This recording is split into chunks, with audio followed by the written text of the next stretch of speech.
IPL परे परे आगामी मासरे भारत खेलिबो इंग्लैंड सह टेस्ट सीरीज। गतकाली बीसीसीआई टेस्ट सीरीज 18 जणिया भारतीय दल घोषणा करिसेंती।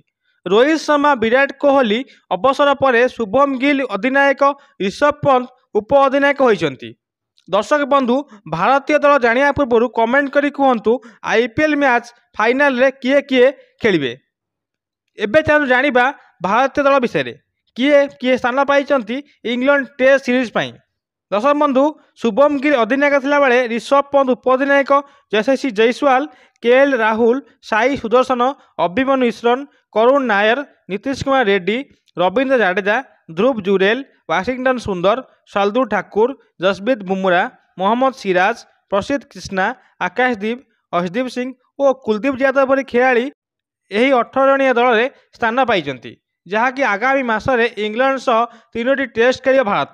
प्रथम थर पर शुभम गिल होती अधिनायक और ऋषभ पंत होती उपअधिनायक टेस्ट दलर। कारण रोहित शर्मा, विराट कोहली अवसर नेबापर एबे सीनियर खेलाड़ी भाव शुभम गिल फॉर्म जमी अच्छी बीसीसीआई अधिनायक भाव चयन करिछि।